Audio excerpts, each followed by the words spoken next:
A lot of people don't know this, but the first chapter of the book that I have written, I pulled it.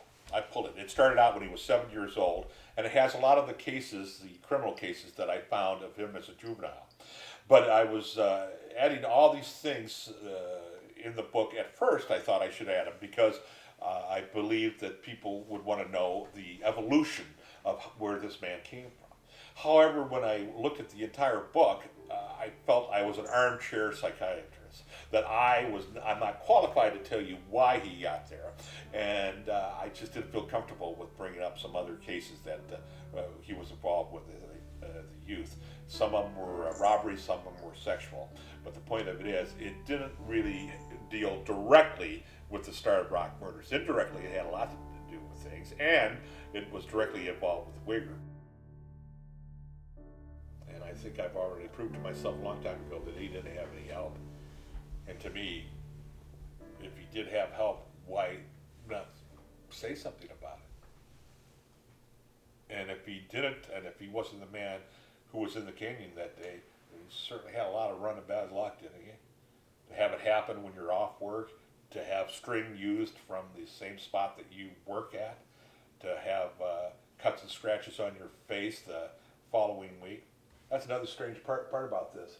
The first week or two of the investigation, they were holding massive news conferences in the lodge, in the Great Hall of the Lodge, and they would have dozens and dozens of newspaper reporters, radio broadcasters, and TV guys in there shouting questions at the police. And through the crowd, serving coffee to the detectives trying to catch him, was Chester Otto Wigger walking through the place with cuts and scratches on his face. You'll never see that in a crime again. You'll never see the man that they're searching for actually be at the news conference, working at the news conference. So that's literally right underneath their noses. But they were looking at a more complicated situation. They thought, how could somebody local do this? How could one man do this to these three strangers? When women ask me this question, how could one unarmed man attack, intimidate, and ultimately kill three women, each of whom were larger than was, I ask them this simple question. When's the last time you took a hike in a skirt? When's the last time you took a hike in a dress? The answer is never. That's what these people were wearing. This is a different time, a different type of woman, a different type of person. And that was to his advantage that day. And these women, I believe, just were that unfortunate to be in the wrong place at the wrong time. And it's that simple. If they were killed in a parking lot, if they were killed in an alley, if they were killed in any place else except that canyon, we wouldn't be talking about it today. It's the fact they were killed in a state park is what keeps this crime and the memory of this crime alive. 4 people went in, only 1 came out. Even as Wager was being led from Starved Rock State Park back to jail, Chicago authorities were on their way to Ottawa. They want to question killer Chester Otto Wager about some of the unsolved murders in and around our city. The LaSalle County officials plan to seek an immediate murder indictment against Wager, and an early trial seems likely. One of the most brutal crimes solved suddenly after 8 long months of investigation. The Starved Rock murders, our best effort of 1960, a team effort by almost everyone in the shop. But the story isn't finished yet. Chester Wager goes on trial early in 1961. When he does, we'll be there. Frank Jordan, News Director, WNBQ, NBC in Chicago.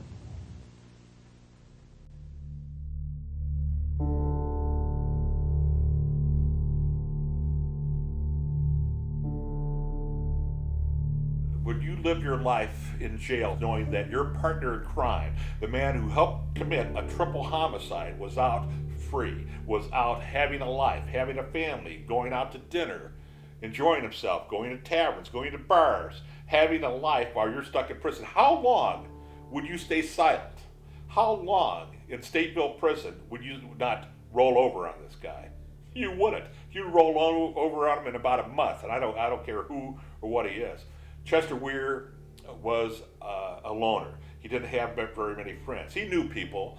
He didn't drive, so he got rides everywhere he went. But the point of it is, I don't want Uyghur harmed. I want him comfortable. I want him fed.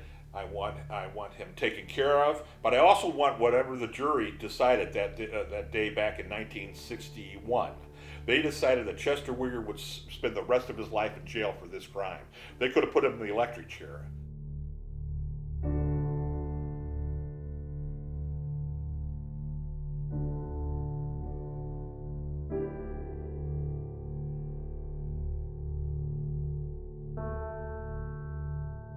My guess is the only reason he's alive is because he was 21 at the time of the trial, but he looked 19.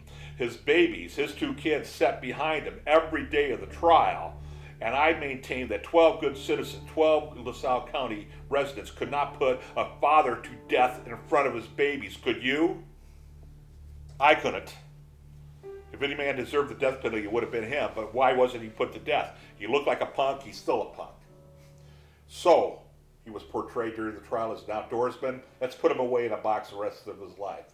He's in that box. Why wouldn't he tell us if he had help? Why wouldn't he confess that somebody else was with me? There's no other reason. You would, everybody you know would roll over. Whether the guy would be charged or not, that's somebody else's business. But he would have told us if somebody was with him. Well, my personal opinion is that he had help doing it.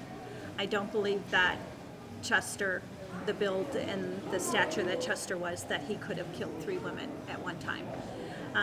I think that he had help. I think it was a person, it was the son of the gentleman who ran the lodge at the time. Oh, really? His name was Spiros. Why do you think that? I think that because he sent his son off to Europe right after the murders, immediately after the murders, and he never came back until years later. And then he came back to the park. He lived, Spiros, George Spiros was his name. He lived up by the lodge in a house that was up there. He is now dead. He was always a hermit. He was very much of a loner. Wow. And him and Charlie was Chester were friends. So I really think that, personally, that he had help.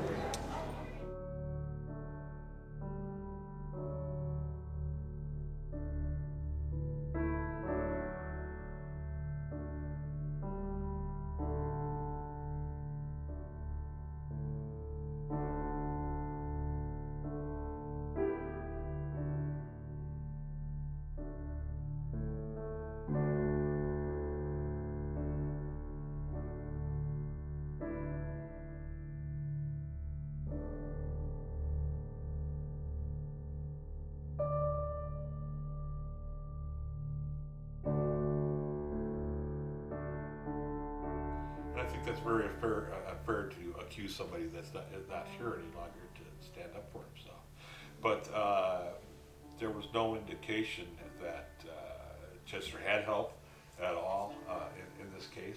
Nothing that he ever told us about. Again, he wasn't friendly. It's people spreading rumors and making up stuff that have no factual basis at all. And I think you have to be very careful before you accuse anybody of a triple homicide. You better have something behind you, or you just can't pose the question. And my philosophy is, if somebody does kill somebody once, what keeps them from doing it again?